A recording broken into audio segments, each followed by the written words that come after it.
What's going on, guys? T2RX6 here, back for another Transformers review, and today we're taking a look at the third-party TFC warning line, otherwise known as Groove. His alt mode is real. It's a Dodge Tomahawk, which is a Dodge Viper powered motorcycle, hence the strange look because it's ridiculously quick. So yeah, totally real. Before we talk about him, let's talk about his accessories. You do get the second foot to match the first one. That's always a good thing, because if you didn't, then, you know, we'd have a problem. We do have these two sets of guns and this third gun here. You can peg them all together and form the piece that, using this angle connector, makes the G1 weapon mode on the car. Now, his scale is such that probably your SH Figuart style characters, I don't happen to have any handy, will fit on this guy. A G.I. Joe is going to be a little bit small. For comparison, here's Bumblebee. He is sized that, you know, you could sort of ride him. I don't know. It's pretty ridiculous. But no more ridiculous than the fact that he's enormous compared to a car. And I get it. This is a G1 problem. He is a motorcycle in G1. But I'm sorry. There's never going to be a point that I don't think that this looks ridiculous. If you've ever seen that Never-Ending Story movie, if you haven't, good job, don't see it. I don't think it's a very good movie, but if you've seen it, this kind of reminds me of that tricycle thing that the big rock guy was on when you compare it to a car, just based off its size. Anyway, enough about Gumball here, who benefited from a set of repro labels, because let's talk about this guy's plain lack of nothing. There is nothing on here that says police officer. There's no different colored lights. There's nothing on the sides. We could have done one blue, one red to do something. The real Dodge Tomahawk, I'm not sure what this is, but they are red. What paintwork is on here is super clean. So this like metallic blue piece, I'm not even, I guess they painted it and then put this little piece on over top of it, because you can see how it's like pegged in there. And you know, the front brake calipers, they look good. I don't know what these little silver things that are attached to the actual disc brake, which isn't painted, are, but hey, they're super cleanly painted. I mean, what paint is here is great, but there's nothing here that says he's a police officer. At least Gumball here had PDNY on the side, which, as terrible as it looked, in combination with the light bar, you could at least assume he was like mall cop or something like that. But yeah, this guy, nothing. So, I guess we're going to have to say hooray for repro labels. He's probably going to go ahead and make some things on the back and, you know, things to make it really look good. And that kind of annoys me. I wish we didn't have to rely on repro labels for stuff like that. In terms of the motorcycle, very chunky. It doesn't fall over easy unless you give it an upward force. The wheels do roll, but not terribly well, so it's kind of hard to make them do anything. So that's pretty much all there is to say about the motorcycle mode. To put him in his combined mode, you use the peg here that's on the back. You split the wheels here and fold them on down like so. And you plug it in. And now we've got a foot for a combiner. Alright, so let's get this guy transformed, and I will say he's easier because his engineering is better than Gumball, but there's some really tight connections here. So we're going to start by opening these little flaps that peg into the thighs, and I'll show you the reverse transformation after. Take these little pieces off here, and don't use them to pull the hands off these pegs down here. I feel like it's an easily broken area. But you do have to kind of wiggle things so you can free the hands from these pegs that are being held. The next part is pretty difficult because the combiner port actually makes it really tough. So you have to kind of grip the wheels and work that combiner peg on out there. And you do actually have to take it out for this one. You didn't have to for Gumball. But you can actually flip this around if that peg is still in place. So once that's out, go ahead, flip this all the way around, and we'll flip out the part of the seat here to make the foot. Do it again on this side, flip it around, flip it up, like that. We'll come to the legs here. We take this piece, kind of fold it down, fold this down, and this kind of makes his leg happen. So you got this, and there we go. Got some legs standing them up. So next we can come up to the top here. We'll separate these wheels, and you can kind of do a bunch of different things with these wheels, but for now just kind of split them like this. And then probably the most interesting part is this piece, and just kind of split everything in half. Make sure you get every little piece unpegged, and it's going to fold all the way out to the side like so. And from here it's pretty much just about, well, finishing everything and then cleaning them up. So we'll pull his arms out like that. This little panel, I wish it did more. It just kind of folds up like that. It doesn't really go anywhere. This stays on the side. And then we can take this, fold it all down, and the little assembly here is on a swivel, so you can kind of put it however you really want. I tend to put it down like that. I think it looks the nicest, and I'm pretty sure that's what the instructions do. So again, do that on this side. Nothing pegs it in either. It's just like free floating there, but it's not too bad. Pull that on open. Flip this flap.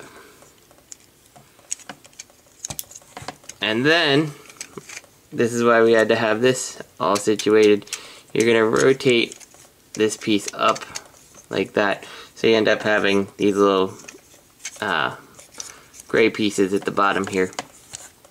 And then you can kind of do what you want with this, and we'll get to that in just a second. And then finally, we just slip up his head, and there we go. We've got Groove, and he's looking pretty good. I mean, he honestly does look good. The head is a very nice version of him. I do wish he had a gold chest, just personal preference, but the red doesn't look horrible. He does, in my opinion, look better with gold when I've seen him customized.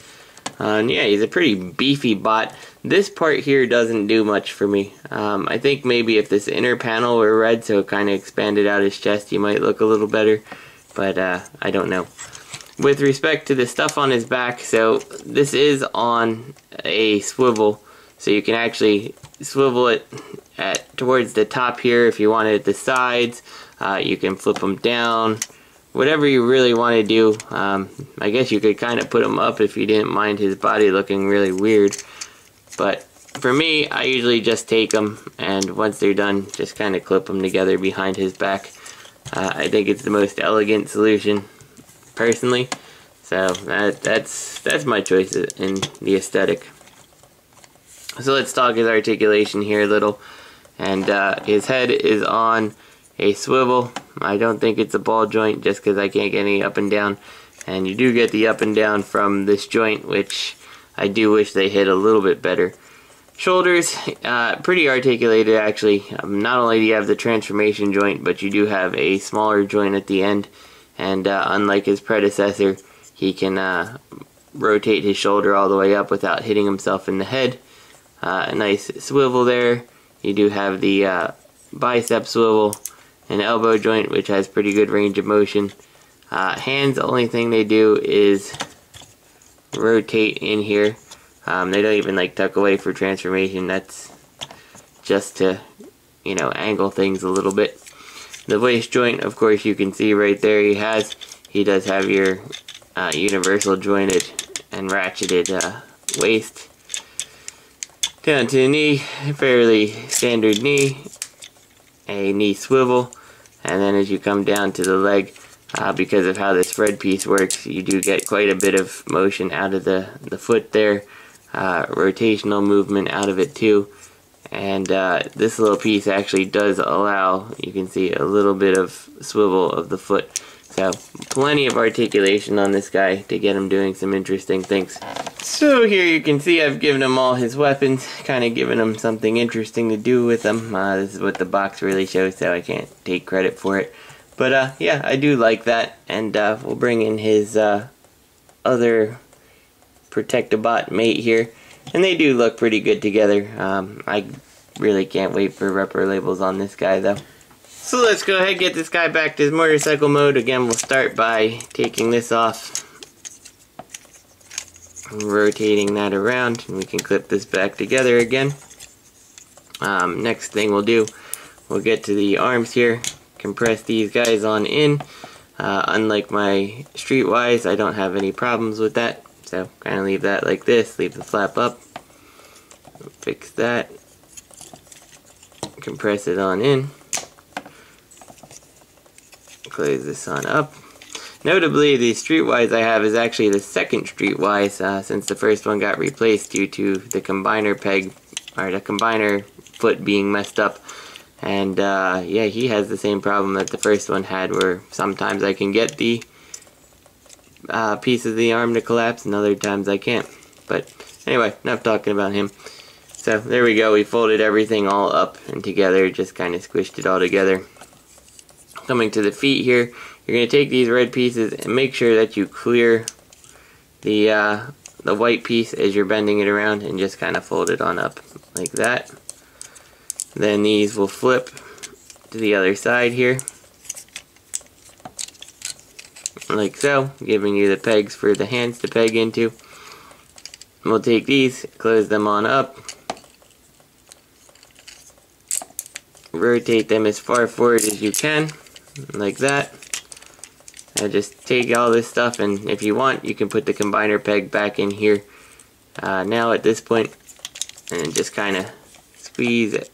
Get everything all lined up here and squeeze it all closed,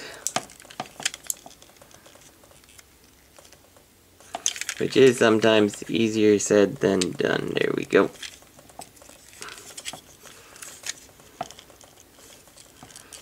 There we go, it's all pegged in. Kind of rotate the legs on up, make sure your hands are in the right spot, and just kind of plug them into these little pieces here, like so. Once you have everything in, well, apparently I still don't have everything in. There we go. My feet, the knees weren't angled quite right. You should see that these red pieces flatten out. Once you have that in, this simply just kind of closes up the best you can. Make sure everything is still locked away securely here to the front, like that. And then just flip this panel closed here, like so. And to actually get them in, once you have them flat, just kind of push them on in, and it usually takes a little bit of like an upward push on here to get it to meet the little tab there. And there you go, he's back in his motorcycle mode. So this is T2RX6. I am still looking forward to Hydrant. I saw him at TFCon and he does look pretty cool in his truck mode. Less excited about this guy. Not a bad figure, just really plain, and I know I have to get repro labels for it, which is, I don't know. I love repro labels, but honestly, look at this, okay? When you get these repro labels, you get these, sometimes if they're not put on real good or something, you get these little bubbles, and then, you know, pieces of the back start peeling off, and it's a hassle to have to do the repro label, so probably gonna have to get some little bit of glue and glue these things down, because he really can't not have them, and this guy's gonna end up being the same way. So we'll see you guys next week, and we'll revisit this guy probably with repro labels by the time Hydrant appears.